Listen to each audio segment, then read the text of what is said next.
Chapitre 10. Mauvaise nouvelle. Les Hearst revinrent le lendemain. Ils contemplèrent les dégâts, atterrés, ne sachant visiblement pas par où commencer. L'épouvanteur dormait la majeure partie du temps.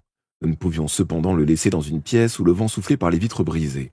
Je pris donc de l'argent dans son sac et le donnai au fermier pour payer les réparations les plus urgentes. On fit monter du village un vitrier qui remplaça les carreaux de la chambre et ceux de la cuisine. Shanks, le menuisier, vint boucher provisoirement les autres ouvertures avec des planches. Moi, je passai la journée à allumer le feu dans les chambres et dans la cuisine, et à aider aux travaux de la ferme, m'occupant en particulier de la traite des vaches. Monsieur Hearst s'y mit aussi, mais manifestement le cœur n'y était pas. Il semblait avoir perdu toute envie de vivre. Il ne cessait de gémir. « Oh mon Dieu, oh mon Dieu !» Je l'entendis marmonner en regardant le toit défoncé de la grange d'un air anxieux. « Qu'ai-je fait pour mériter ça ?» Ce soir-là, alors que nous finissions de souper, on frappa 3 grands coups contre la porte de devant. À ce bruit, le pauvre monsieur Hearst sursauta si fort qu'il manqua de renverser sa chaise. Ils sont sur YouTube, les 9 premiers chapitres, si besoin. Sa femme posa doucement la main sur son bras. « J'y vais, » dit-elle. « Calme-toi, mon chéri. Ne te mets pas dans des états pareils. » Étant donné leur réaction, je supposais que le visiteur était Morgan. D'ailleurs, ces 3 coups avaient fait courir le long de mon dos un frisson glacé. Mes craintes se confirmèrent lorsque Alice me regarda en articulant silencieusement ces 2 syllabes. Morgan. Il entra dans la pièce en titubant, chargé d'un sac, son bâton à la main.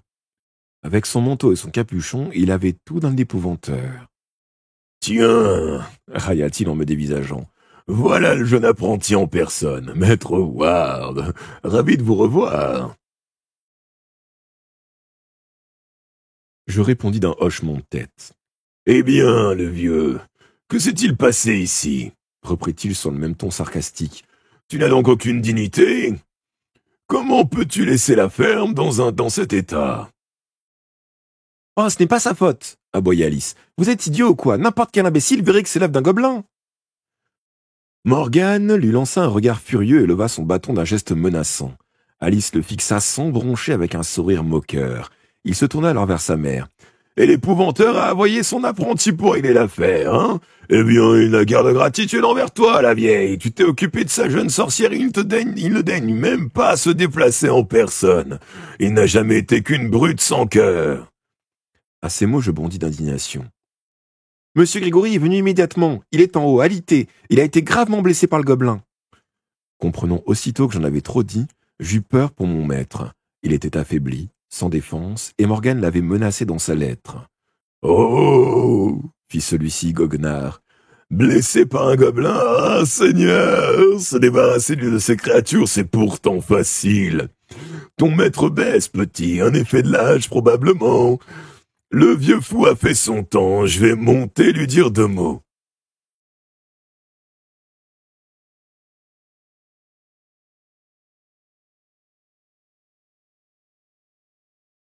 Coucou, il reste comment ça?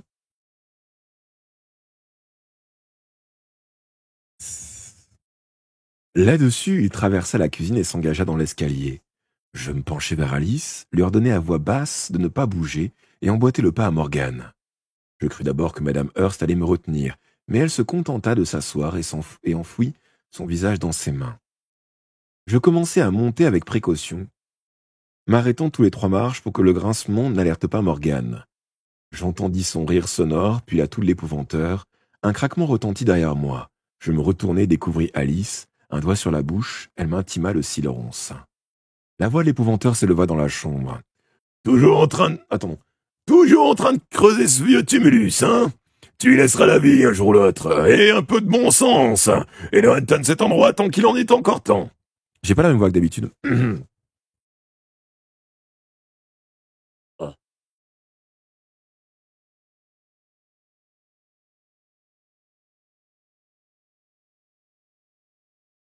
J'ai dû trop manger de pâte à tartiner avant de lire. Ça m'a graissé tous les boyaux.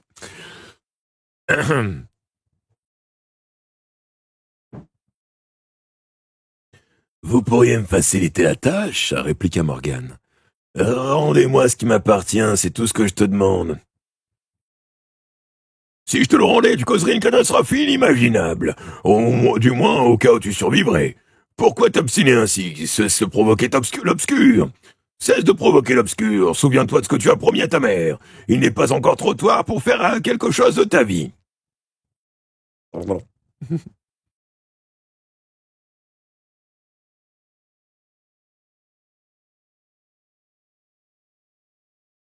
C'est vrai.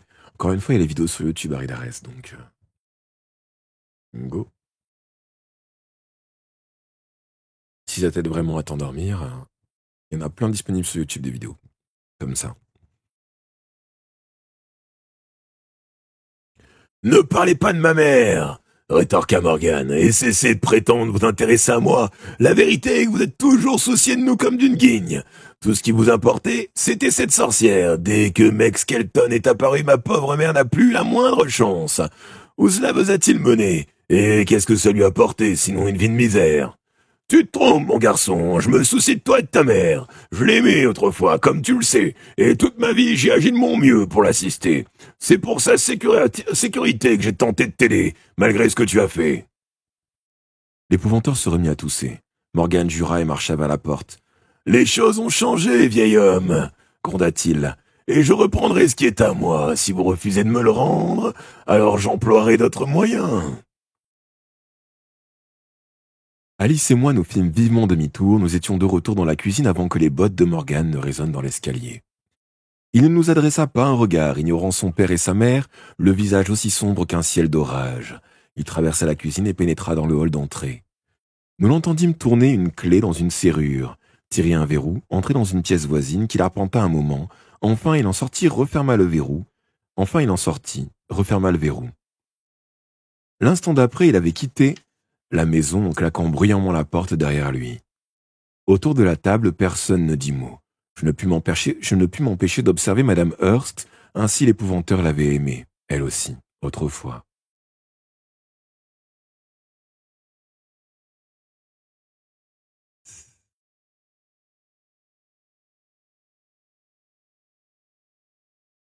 Allez hop, le dos, Benheim.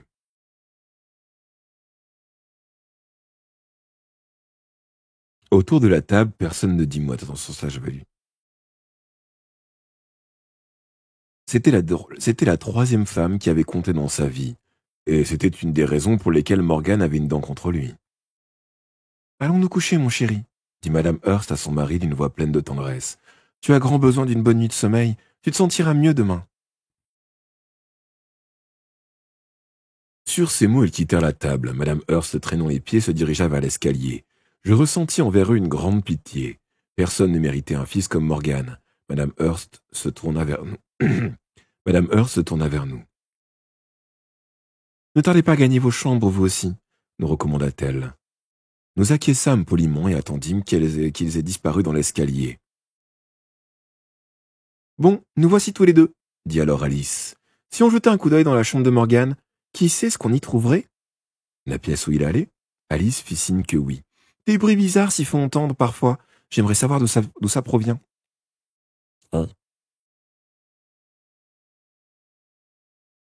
Gratte. Prenant un chandelier sur la table, elle sortit de la cuisine et traversa le hall. 2 portes donnaient dans l'entrée. Celle de droite menait à la pièce principale, celle de gauche, peinte en noir, était fermée par un verrou cadenassé. « C'est là !» souffla Alice en touchant le battant de la pointe de son soulier. « Sans ce cadenas, il y a longtemps que j'aurais fourré mon nez là-dedans.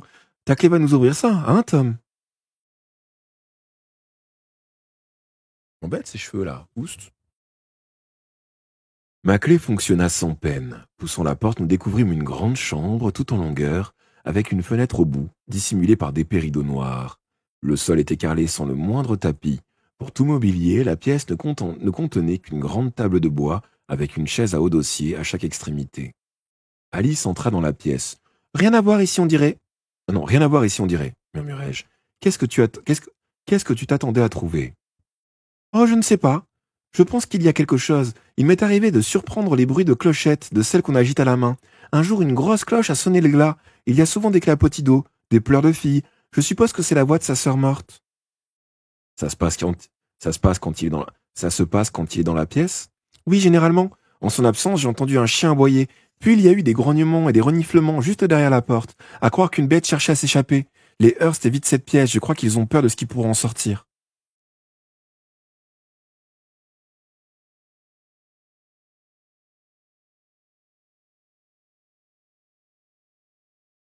Pourtant, je ne perçois rien. Rien de particulier, aucune sensation de froid, comme à l'approche de l'obscur.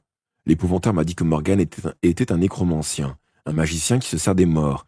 Il leur parle et les contraint à lui obéir.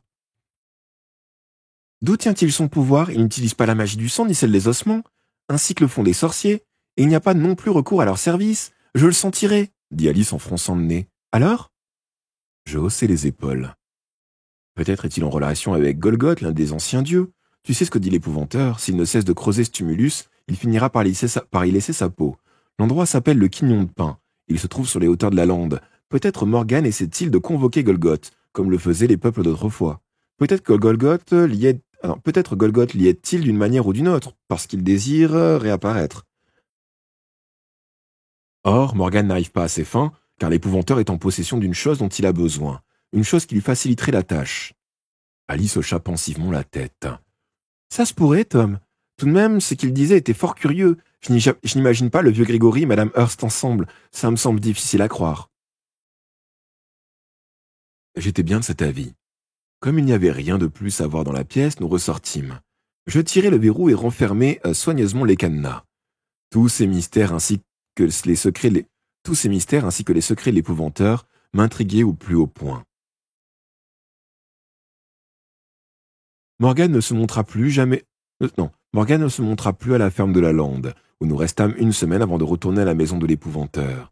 Le moment venu, on envoya chercher Shanks, et mon maître fit le voyage sur le dos du poney. Shanks refusa de mettre un pied dans la maison et repartit aussitôt à Edlington. J'avais révélé à mon maître que les potions d'Alice lui avaient J'avais révélé à mon maître que les potions d'Alice. Ah bah J'essaie de lire trop vite. J'avais révélé à mon maître que les potions d'Alice lui avaient certainement sauvé la vie. Il n'avait fait aucun commentaire. Il nous laissa le soutenir pour gagner son lit. Le voyage de retour l'avait exténué. Il ne tenait pas sur ses jambes. Il devait encore garder la chambre quelque temps. À ma grande surprise, il ne fit aucune allusion à Meg. Je ne parlais pas d'elle non plus. Je n'avais aucune envie de devoir descendre le sol à la cave. Puisqu'elle dormait en bas tout l'été, qu'elle y reste un peu plus ou un peu moins n'importait guère. Je me chargeais donc des divers travaux quotidiens. Alice m'assistait pas autant que je l'avais espéré. Ce n'est pas parce que je suis une fille que je dois rester au fourneau, avait-elle répliqué, lorsque j'avais émis l'idée qu'elle devait être meilleure cuisinière que moi. Mais je ne sais rien cuire, Alice. À la maison, c'est maman qui s'en charge. À Chippenden, c'est la tâche du gobelin. Et ici, mec préparait nos repas. Eh bien, c'est l'occasion d'apprendre, déclara-t-elle avec un sourire espiègle.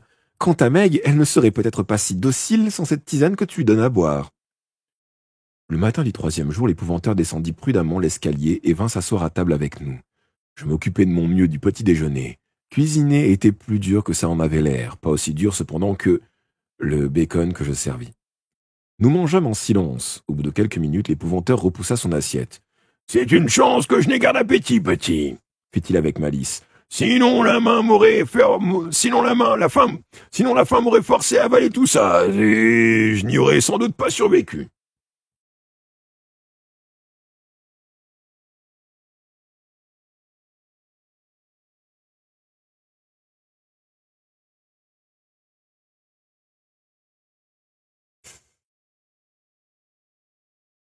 Alice s'esclaffa. Moi, je ne pus m'empêcher de sourire, heureux de voir mon maître de si bonne humeur. Certes, le bacon n'était pas fameux, mais j'avais trop faim pour faire la fine bouche. Alice aussi. L'épouvanteur semblait accepter sa présence, et cela me réjouissait fort. Le lendemain, il décida qu'il était temps de réveiller Meg. Comme il n'était pas encore très vaillant, je l'accompagnai en bas et l'aidai à la ramener à la cuisine. L'effort le fatigua cependant à tel point que ses mains se mirent à trembler, et il dut aller se recoucher. Alice fit chauffer de l'eau pour le bain de Meg. Merci, Billy, me dit celle-ci tandis que nous remplissions la baignoire. Tu es un garçon prévenant, et ta ravissante amie est bien serviable. Quel est ton nom, ma chérie? On m'appelle Alice. As-tu de la famille par ici, Alice? C'est si agréable de vivre près des siens. J'aimerais pouvoir le faire, mais ils sont si loin. Ma famille n'est pas de bonne compagnie, dit Alice. Je suis beaucoup mieux sans elle. Oh, je ne peux pas croire ça, s'exclama Meg. Quel est le problème, ma chérie? Mes tantes sont toutes des sorcières, répondit Alice en me jetant un clin d'œil. J'étais inquiet du tour que prenait la conversation. Cela risquait d'éveiller quelque chose dans la mémoire de Meg, et je voyais bien qu'Alice le faisait exprès. J'ai connu une sorcière autrefois, murmura Meg, songeuse. C'était il y a bien longtemps. Votre bain est prêt, Meg. Nous allons vous laisser tranquille, dis-je en tirant Alice par le bras. Je l'entraînai dans le bureau et donnai libre cours à ma colère. Qu'avais-tu besoin de lui dire ça? Elle va se souvenir qu'elle-même est une sorcière. Serait-ce une si mauvaise chose? Serait-ce une si mauvaise chose? C'est indigne de la traiter de cette façon. Mieux vaudrait pour elle être morte. Tu m'avais présenté quand je suis venu vous chercher. Elle m'a déjà oublié. Tu préférais la voir au fond d'une fosse? Rétorquai-je furieux. Pourquoi ne pas un peu diminuer la dose de sa potion? Cela ne réveillerait pas toute sa mémoire, mais elle se rappellerait des petits événements quotidiens. Ça lui rendrait la vie plus agréable. Laisse-moi m'en occuper, Tom. Je supprimerai simplement une goutte chaque jour jusqu'à ce que... Non, Alice, tu ne peux pas faire ça. Si l'épouvanteur s'en apercevait, il te renverrait illico chez les Hearst. C'est un risque à ne pas courir. Les conséquences seraient désastreuses. Alice secoua la tête. Ce n'est pas juste, Tom. Un jour ou l'autre, il faudra faire quelque chose. Autant que ce soit le plus tard possible. Tu ne toucheras pas à la potion, hein, tu me le promets. Je te le promets. Tu devrais pourtant en parler au vieux Grégory. Le feras-tu? Pas maintenant, il est encore trop faible. J'y penserai le moment venu, même si je suis sûr qu'il ne m'écoutera pas. Cette situation dure depuis des années. Pourquoi changerait-elle? Au moins, parle-lui. C'est tout ce que je te demande. J'acceptai, sachant que je perdais mon temps et que je mettrais l'épouvanteur en colère inutilement. Et puis Alice m'inquiétait. J'aurais aimé lui faire confiance, mais je voyais bien qu'elle avait une idée derrière la tête.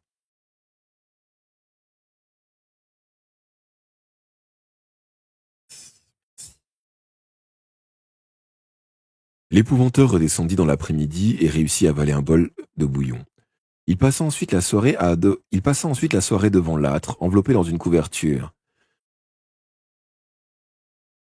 Lorsque je montai me coucher, il était toujours là, tandis qu'Alice aidait Meg à laver la vaisselle.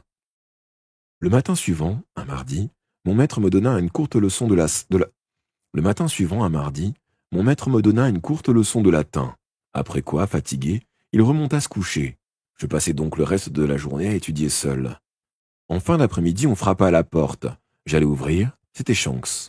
Il paraissait fort nerveux et jetait des regards furtifs par-dessus son épaule, comme s'il craignait que quelqu'un surgisse dans son dos sans crier gare. J'apporte la commande de Monsieur Grégory, dit-il en désignant son poney, lourdement chargé. J'ai aussi une lettre pour vous, elle avait été déposée à une mauvaise adresse. Les gens étaient partis pour affaires, ils viennent seulement de rentrer. La lettre doit donc avoir une semaine de retard.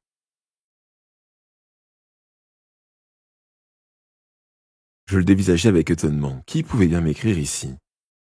Fouillant dans la poche de sa veste, il en tira une enveloppe chiffonnée. L'inquiétude me saisit car je reconnus l'écriture de mon frère Jack. Envoyer cette missive par la voiture postale avait dû lui coûter cher. Envoyer cette missive par la voiture postale avait dû lui coûter une petite fortune. Cela n'annonçait rien de bon.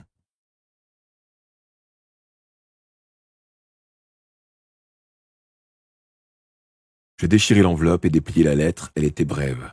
Cher Tom, l'état de notre père s'est aggravé. Il s'affaiblit de jour en jour. Tous ses fils sont là, il ne manque plus que toi. Reviens à la maison dès que possible. Jack.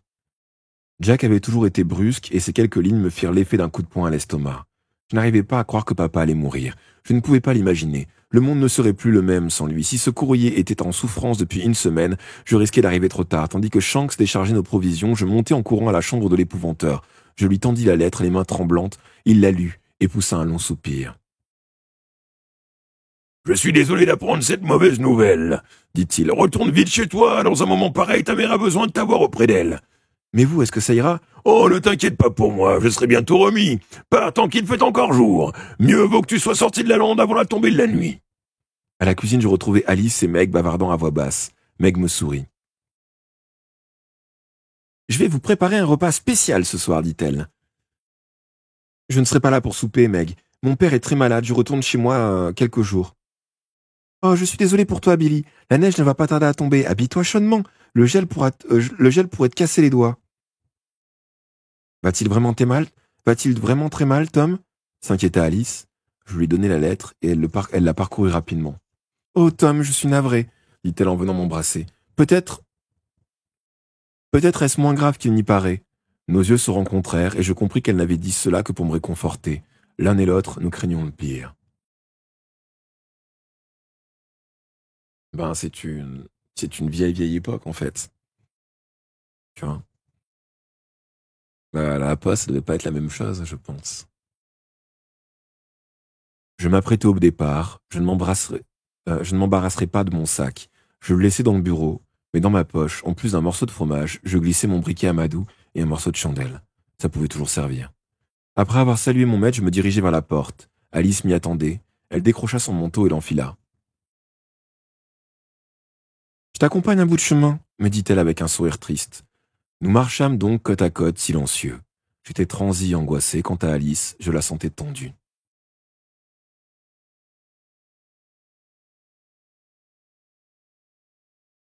Arrivé à l'entrée de la faille, je voulus lui dire au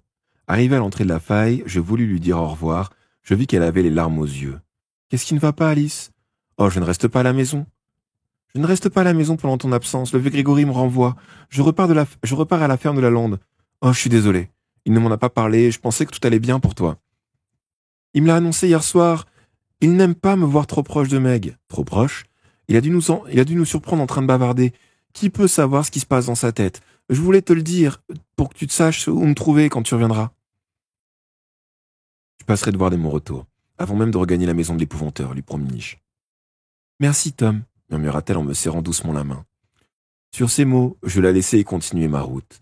À quelque distance, je me retournai. Elle était toujours là, à la même place, et je la saluai d'un geste de bras. Elle n'avait plus fait allusion à mon père. Nous savions tous deux que les mots étaient inutiles.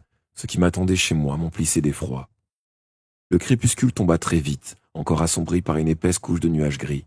Il faisait nuit lorsque je quittai les hauteurs de la lande. Je ne sais comment, je perdis mes repères et manquai le chemin que j'avais eu l'intention de prendre. En contrebas, je distinguai des taillis et un muret de pierres sèches entourant un bâtiment, probablement le cottage d'un ouvrier agricole. Cela signifie que je trouverais non loin une petite route ou un sentier descendant la colline. Je grimpai sur le muret. Là, j'hésitais à sauter. De l'autre côté, le mur faisait bien 6 pieds de haut. Je découvris alors qu'il bordait un vaste cimetière. Ce que j'avais pris de loin pour la toit d'un cottage était celui d'une petite chapelle. Je haussai les épaules et me laissai tomber entre deux pierres tombales. Après tout, j'étais l'apprenti d'un épouvanteur, je fréquentais souvent ces endroits sinistres, de jour comme de nuit. Je me faufilai entre les tombes, suivant toujours la pente. Mes pieds firent bientôt crisser le gravier de l'allée menant à la chapelle. J'aurais pu continuer tout droit l'allée, longer le monument, puis continuer en direction de 2 gros ifs encadrant un portail. Oui, j'aurais pu continuer à marcher, mais une lueur clignotant derrière les vitraux de la chapelle m'apprit qu'une chandelle y brûlait.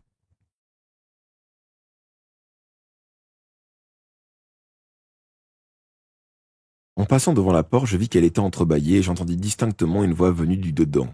Elle ne prononça qu'un seul mot. Tom. C'était une voix grave et impérieuse, celle d'un homme habitué à être obéi, une voix que je ne connaissais pas. Qui, en ce lieu, pouvait m'appeler par mon prénom? Qui pouvait savoir que je traversais le cimetière à cet instant? La chapelle aurait dû être vide à cette heure de la nuit. Elle ne servait sans doute qu'occasionnellement. Elle ne servait sans doute qu'occasionnellement, lors des célébrations précédant l'enterrement. Avant même de prendre conscience de ce que je faisais, je poussai le portail et pénétrai à l'intérieur. D'abord, je ne vis personne. Puis je remarquai quelque chose d'inhabituel. Les bancs, au lieu d'être alignés face à l'autel, et avec une allée au milieu, étaient disposés sur 4 rangées, le long du mur de gauche, face à un unique confessionnal placé contre celui de droite. 2 grands cierges se dressaient de chaque côté, tels des sentinelles. J'étais entré une fois dans un confessionnal, à Preston. C'était un isoloir composé de 2 parties, l'une pour le prêtre, l'autre pour le pénitent, chacune fermée par une porte. Elles sont séparées par une grille de bois, de sorte que le prêtre puisse entendre la confession sans voir le visage de la personne. Ce confessionnal-ci était bizarre. Ses portes avaient été retirées, si bien que si bien que j'avais devant moi 2 hauts rectangles de ténèbres. Je les fixais mal à l'aise, quelqu'un sortit alors de la partie réservée aux prêtres et s'avança vers moi. L'homme portant un manteau à capuchon à la manière d'un épouvanteur. C'était Morgan. Pourtant la voix que j'avais entendue n'était pas la sienne. Y avait-il quelqu'un d'autre dans la chapelle? À mesure qu'il approchait, je ressentis un froid intense. Ce n'était pas le froid habituel annonçant la proximité de l'obscur. Il me rappelait celui que j'avais connu en affrontant l'esprit maléfique appelé le Fléau, lors de notre séjour à Priaston. « Nous revoici face, Tom !» fit Morgan avec un sourire moqueur. « J'ai été navré d'apprendre la mauvaise nouvelle concernant ton père, mais il a eu une belle vie, le trépas nous attend tous, n'est-ce pas ?» Mon cœur sombra dans ma poitrine et je cessai de respirer. Comment avait-il appris la maladie de papa?